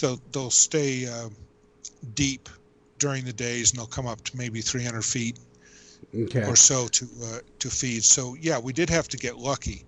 But once people started looking for them, we find numerous ones since, both caught and stranded. That kind of goes back to the frame of reference. If you see a big shark rotting on the beach, you think, oh, another basking shark. Boring. But now people know what to look for. Yeah. Yeah, we've seen it. It's kind of like when you buy a car and you see them all over the place. Yeah, you catch a fish and they're everywhere. But that's a huge animal to stay hidden. It is, and the the great, more recent example was the beaked whale that was found stranded in Alaska just in 2016. The one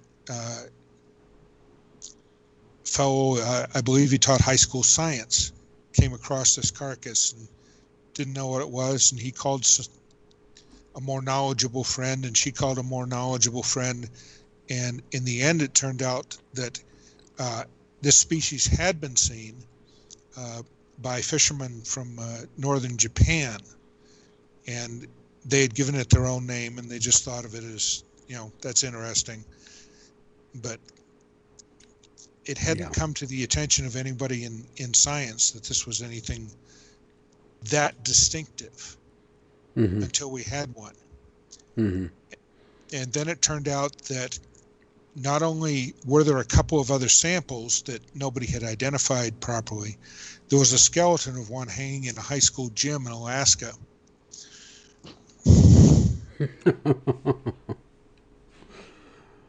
Well, that's a stroke of luck. Yeah, it's fascinating stuff, and yeah. You talk about prehistoric animals. Everybody loves the idea of prehistoric survivors, and sometimes, like the coelacanth, we get really lucky and it's actually there. Mm-hmm. One of my other side things is I read and write a lot about Dunkleosteus torelli, which was from the Devonian about 360 million years ago. And that was pretty much the nastiest looking predator that ever lived. The front third of it was bone armor. It got to be about the size of a killer whale. And the teeth weren't even teeth. They were sharpened bone plates that came directly up and down out of the jaws. So it kind of looked like a giant staple remover. And I have a page on that on Facebook, if I may plug it for a moment. Sure, yeah. Dunkleosteus torelli page that about 2,000 people have signed up to. And I wrote an article about the animal in the magazine Prehistoric Times. And I'm looking for an agent and a publisher for a novel about, how it might actually happen. That something from that long ago is found again and how it was missed. And it lived in the water, right? Just to be clear, that this thing lived in the water? Yeah. Oh, good. So it's not right around the earth. Okay, thank God. Yeah, a mouth like a staple remover. I ran into a Wolverine once. Yeah. And, after seeing how nasty that thing looked, I had a Wolverine one time sniffing my crotch. Oh. Taking deep breaths into my crotch while I stood there frozen. And I'm going to tell you, that was probably the scariest moments of my life right there. Yeah, I saw the Wolverine from about 100 yards away, and that was close enough for me. I couldn't imagine it in my crotch. It looked like it was all teeth and and claws. They're quite blind. They're very myopic. That would explain the anger. So let's talk about the discovery of some of our known animals, Matt. The gorilla. I mean, that was quite a story when the gorilla was discovered and actually proven for science. And some other animals. I'd love to talk more about that. Yeah, the gorilla's another example where, stories came out of those areas of Africa. But of course, the ones reported by Africans were dismissed by Europeans as, there's no such thing as an ape man. These are just stupid, locals with their superstitions. And it was a long time before somebody took them seriously enough, to actually go out and find one and shoot one.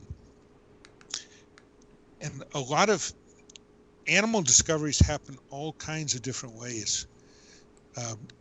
Louis Emmons, who is a mammologist specializing in South America, discovered a little, like a 2-pound rodent when a weasel that had killed it literally dropped it at her feet as it was running away from her. So sometimes you just get lucky, but sometimes it's been very methodical, and it is something that interests cryptozoologists. Some of the deer and muntjacs from Southeast Asia were seen because somebody spotted an unusual skull on a trophy in a hunter's house, or there's a spectacular striped rabbit from that area that was only discovered when somebody saw one at a market, chopped up for sale. Yeah. It Wow. can be methodical, or it can be accidental. Do you think that here in the United States we've just about discovered everything? Or do you think there's more to be discovered here in the States? There's probably that's an awfully dangerous statement. I understand that. But do you think that we're about that at the end with the United States? Of vertebrates, I think we are. We're still finding new insects all the time. There is, but a new map would be big news from the United States. I think there was, in the last 40 years or so, 50 years, I can think of a shrew from Alaska and a mouse from Florida. I'm sure there are others, but it's a very sparse record. We're at the end of the curve on that one. Gotcha. Because I was gonna say most of the new findings are Africa, Australia, and Asia. Yep, and South America. Mm-hmm. Everywhere but here. Yes. Just about here in Europe. Europe is pretty, Yeah, and that's because we pretty much hit most corners of this country. Matt, have you ever heard of the Zincarella? That's your rap name, isn't it, Doug? Yeah. Oh yeah, you got a great rap name. Anyhow, the Zincarella, they call it the real Pokemon. It's where they have some dead specimens, but they've never caught a living species. It's like a kind of a squirrel-like thing, but they call it the real Pokemon. Huh. I don't remember that exact one off the top of my head. Oh, okay. There are some animals like that. It's supposedly an ancient squirrel called the Zincarella, and it's fur and paws and like a squirrel, but it has a scaly bottom tail, so it's very prehistoric. Yeah. Yes. And they have dead bodies.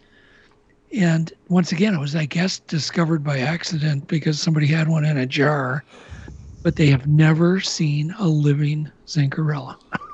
There are a few like that. There are a few animals that have been photographed, or that we have bodies or pieces of bodies. There are some animals like that.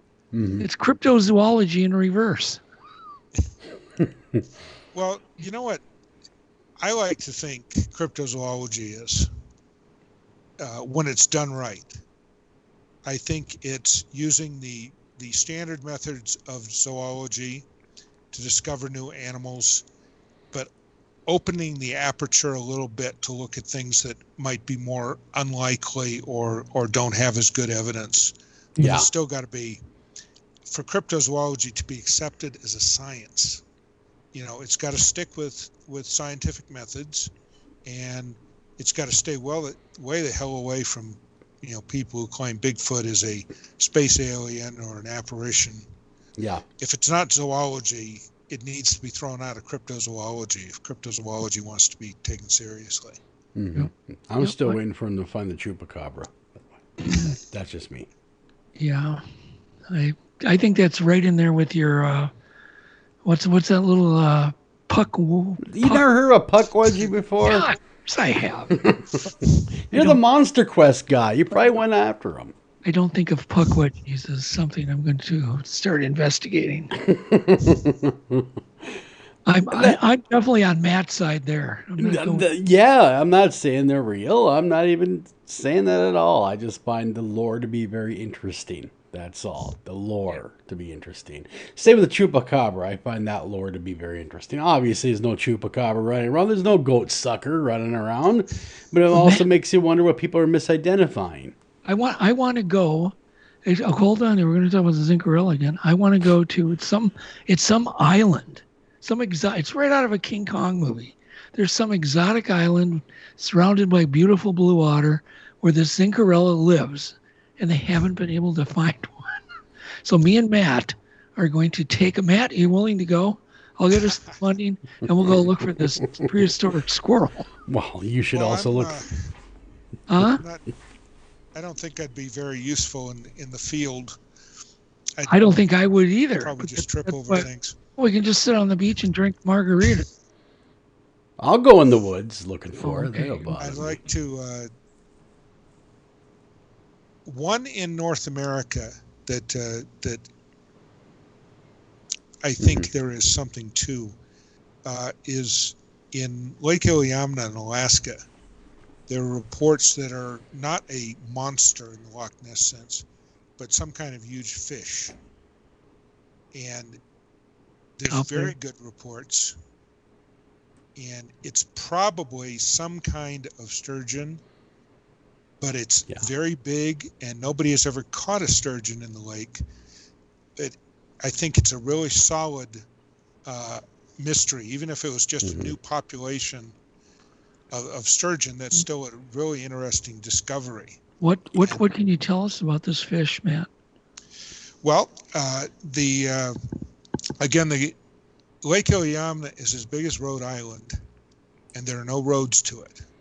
It's your perfect isolated place, and the few hundred people, mostly Alaskan natives, have stories going back a long ways, and there are some sightings by pilots, which are particularly interesting.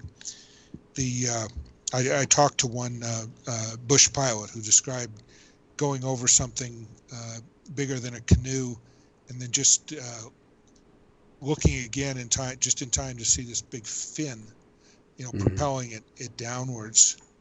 It gets to be, according to reports, about 20 feet long, which is really the upper end of sturgeon, but not crazy. And it's usually described as it's been described as brown and black, but the phrase dull aluminum crops up more than once. Really? So if I had money, I would go, to actually go there. I'd like to take better equipment and go there. I submitted a note on that, some information on that once to MonsterQuest when I was done in Montreal shooting the giant bear episode, but I never heard any more about it. Yeah, that certainly could be a sturgeon. It could be something else that's kind of gotten out of its niche. I had one time saw a lake trout that was no doubt at least 6 feet long. Wow. It came up to try to eat a 30-pound lake trout that I was reeling in. What lake were you on, Doug? It was Knowlton Lake, which is right at the 60th parallel. Okay. Because I've seen giant ones come from Lake Superior, too. Not that big. Yeah. They come from real big deep. believer, Matt, in fish that just, and many times they're females that just don't breed. And they just kind of get out of their niche, and they do, they eat and they feed, but they don't breed, and they get to these enormous sizes, because there are fish that, especially in cold water where there's a very low bacteria count, where they can live 200, 300, 400 years old. It's kind of been documented. And so, that sounds like a really cool trip. Super cool. That would be cool. 20 feet to me doesn't seem, out of the realm of possibility at all. I was once told by a biologist, though, if you see a lake monster, assume it's a sturgeon. Everything. Yeah. Sturgeon. Could be. They have that funny ridged back, and they can look like something else. Yeah. Yeah, they're very prehistoric. And we don't really know. I don't think there's ever been any real studies on fish that get to these, ginormous sizes. There really hasn't. Certainly not. I caught a sturgeon on a sturgeon lake, oddly enough. Where you would never expect to find a sturgeon. And that one was 2 inches feet long. I mean, that thing was big. It was big, but it was real skinny, though. Yeah. It was almost more eel-like than fish-like in a lot of ways. So, sturgeon can take... And the guide that was with us at the time said, that's pretty common when you get, this area of the lake. And he explained why with the algae and the way that the lake is and stuff like that. But, I was amazed how long this thing was, an eel-like. And like you said, sturgeon can look like all sorts of different animals at the right light. Yeah.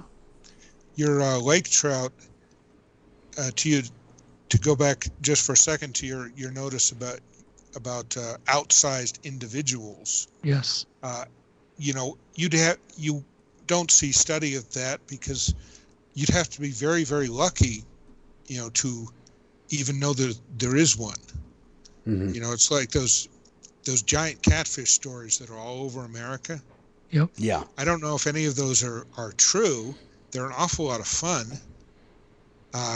But so far nobody has, caught a Volkswagen-sized catfish, because that would spark a lot of investigation. Yeah. So no blue channel cats that big. What's really interesting? I was fishing in a very deep, 110 feet deep pond, and I was out with a friend, and we hooked into a fish mat that pulled us around for a number of hours, pulled our boat. And so obviously it wasn't a snag because we're getting pulled all the way around the lake. After 4 hours of being towed, we cut the line. The guy I was with got really angry at me. And I'm like, I said, look at the shore. We have a crowd of people, literally watching us. Mm-hmm. I said, the press is going to be here soon. I'm just going to cut this up. We're never going to get whatever this is up. Yeah. And this was a Midwest pond, Matt. So, yeah, I do believe there's things that are just probably so big they're almost uncatchable and never attack. There wouldn't have been a chance we would have ever gotten that up. But so the story goes, we went back. I was with another guy. We hooked into it again. No way. Yes, we hooked into it again, the same exact spot. Did you get a glimpse of it at all? No, same thing. It pulled us around up and down this lake, and eventually we had to cut the line again. Jeez. But we had heavier tackle, but still there was just no way this thing was coming up. Yeah. And I presume it was a catfish. So, yeah, it might have been. It definitely might have been. There was a story in Russia near some lake near Chernobyl, where they haven't fished it for a long time because nobody fishes it. That apparently the catfish are getting ginormous. Healthy dose of radiation. I don't know if you've heard that, Matt. No, I haven't heard of that. One I came across just recently, the American alligator snapping turtle. They're monstrous versions of it that get to 200 pounds. But from back in 1947, there's a note in a naturalist society, paper from Kansas, I believe it was, of a 400-pound snapping turtle, which must have looked like a Civil War ironclad. Yeah. It's a big one. I've seen some big snapping turtles in my day, but none that big. So basically your point is this turtle was really old. Probably, no doubt, probably at whatever the maximum for its species was, assuming the story is accurate. Yeah. I know we're getting to. Are we getting to the end here? Yeah. We got about about another 8 minutes left. And if you have anything you'd like to plug, absolutely do so too. Your books, where people can buy them, and how they can contact you if they have somehow come across some strange and weird animal. Yeah, I caution people. I'm not a field researcher. I'd be worse than useless if I tried. I'm more the guy who likes to sort through all the information.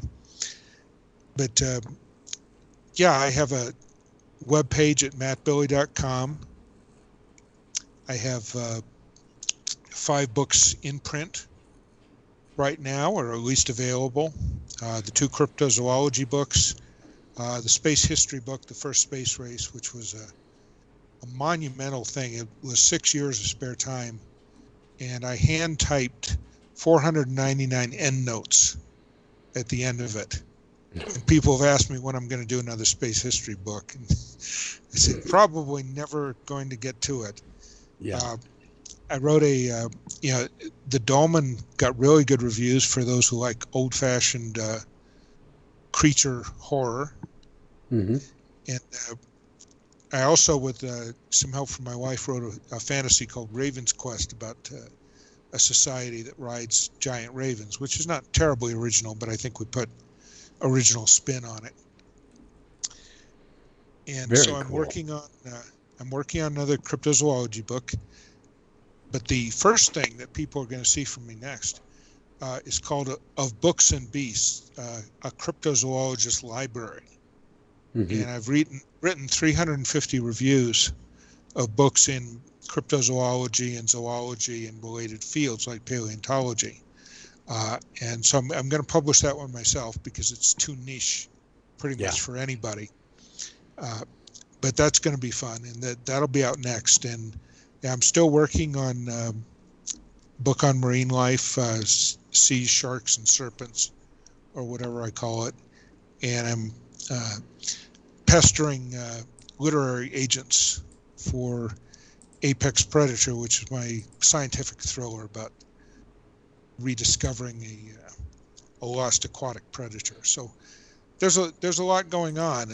If I didn't have a day job, I'd be faster, but we all do what we can. Yeah, exactly. All these available at Amazon, by the way? All these books you mentioned? Yeah.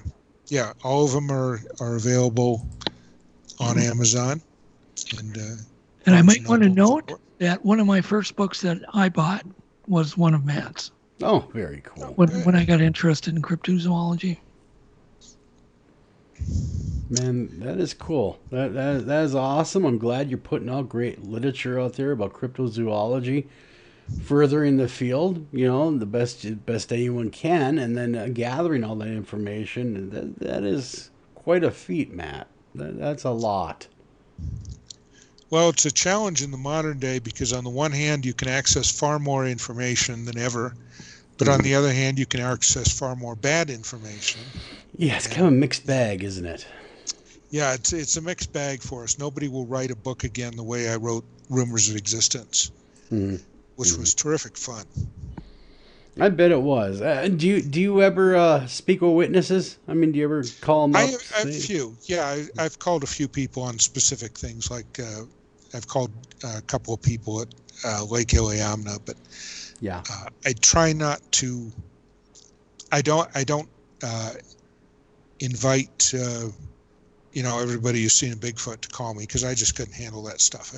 There are people like Lauren Coleman and his museum and Dr. Jeff Meldrum and so forth.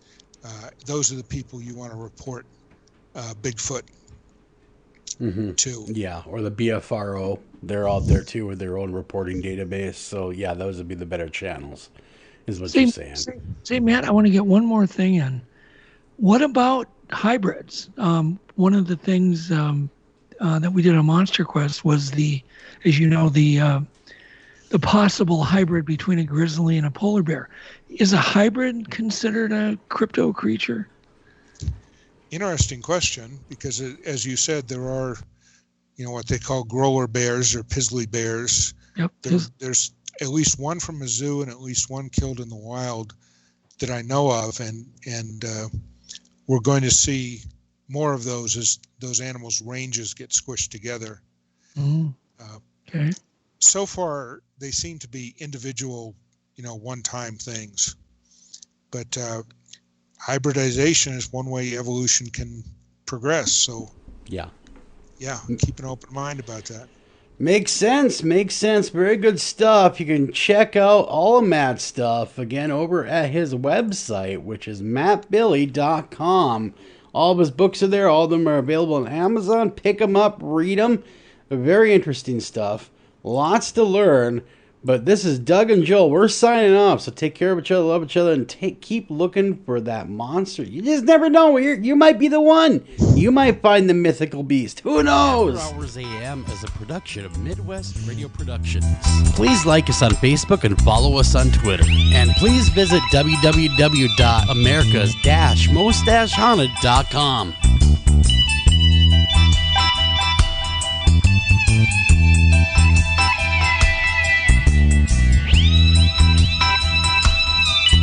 Streaming only on Peacock. John Wayne Gacy is suspected of having killed as many as 32. Straight from the killer's mouth. They want you to believe that I alone committed these murders. The new gripping 6-part documentary series that investigates the crimes that shocked the nation. The thing everybody thought they knew wasn't the whole story. John Wayne Gacy, Devil in Disguise. All episodes streaming now.